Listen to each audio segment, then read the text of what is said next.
মার্কিন president Donald ট্রাম্পের একটি সোশ্যাল মিডিয়া পোস্ট এখন বিশ্ব রাজনীতিতে তোলপাড় সৃষ্টি করেছে। ট্রাম্প হঠাৎ করেই সৌদি আরব, কাতার এবং পাকিস্তানকে আহ্বান জানিয়েছেন তারা যেন অবিলম্বে আব্রাহাম চুক্তিতে স্বাক্ষর করে ইসরায়েলকে রাষ্ট্র হিসেবে স্বীকৃতি দেয়। শুধু তাই নয়, ট্রাম্প ইঙ্গিত দিয়েছেন এই তালিকায় নাকি ইরানও থাকতে পারে। কিন্তু প্রশ্ন হল, হঠাৎ কেন ট্রাম্পের এই মরিয়া চেষ্টা?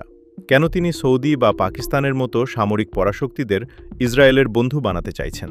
বিশ্বস্ত কূটনৈতিক সূত্রগুলো বলছে এটি কোনো সাধারণ শান্তি প্রস্তাব নয়, বরং মধ্যপ্রাচ্যে ইরানের ক্রমবর্ধমান শক্তির সামনে ইসরায়েলকে বিলুপ্তির হাত থেকে বাঁচানোর এক মরিয়া মার্কিন ব্লুপ্রিন্ট।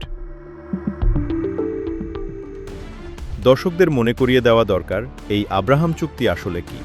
2020 সালে ডোনাল্ড ট্রাম্পের প্রথম মেয়াদে যুক্তরাষ্ট্রের মধ্যস্থতায় এই চুক্তি স্বাক্ষরিত হয়, যার মাধ্যমে সংযুক্ত আরব আমিরাত, বাহরাইন এবং পরবর্তীতে মরক্কো ফিলিস্তিন রাষ্ট্র প্রতিষ্ঠার শর্তকে একপাশে সরিয়ে রেখে ইসরায়েলের সঙ্গে আনুষ্ঠানিক কূটনৈতিক সম্পর্ক স্থাপন করে। ট্রাম্প এবং নেতানিয়াহু একে ঐতিহাসিক শান্তি চুক্তি বলে প্রচার করলেও মধ্যপ্রাচ্য বিশেষজ্ঞরা একে স্রেফ প্রহসন বলে মনে করেন।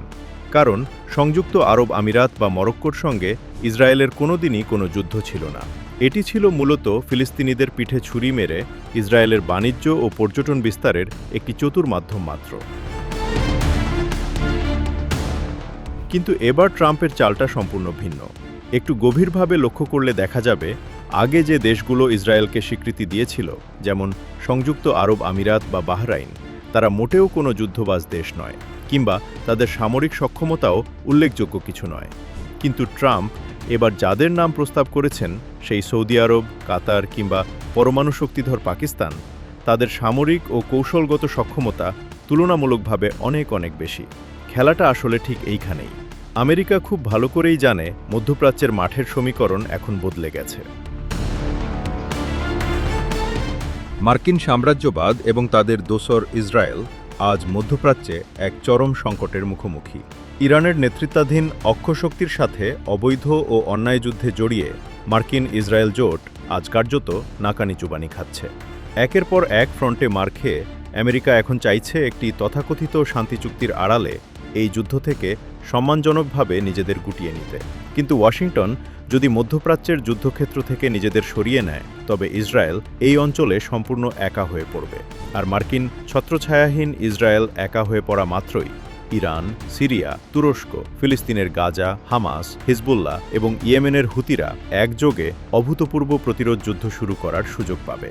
এই ভয়াবহ আতঙ্ক থেকেই ট্রাম্প চাইছেন মার্কিন সেনা প্রত্যাহারের আগেই ইসরায়েলের জন্য এমন কিছু শক্তিশালী বন্ধু জোগাড় করতে, যাতে করে ইসরায়েল আক্রান্ত হলে তার নতুন বন্ধুরা সামরিক ঢাল হিসেবে ইসরায়েলকে রক্ষা করবে।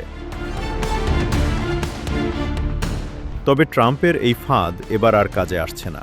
মধ্যপ্রাচ্যের মুসলিম দেশগুলো এবং পাকিস্তান এবার ট্রাম্পের এই প্রস্তাবকে বিষাক্ত বড়ি হিসেবে দেখছে। পাকিস্তানের প্রতিরক্ষা মন্ত্রী খাজা আসিফ সাফ জানিয়ে দিয়েছেন, ইসরায়েলকে স্বীকৃতি দেওয়া তাদের মৌলিক নীতির পরিপন্থী এবং তারা এই ফাঁদে পা দেবেন না।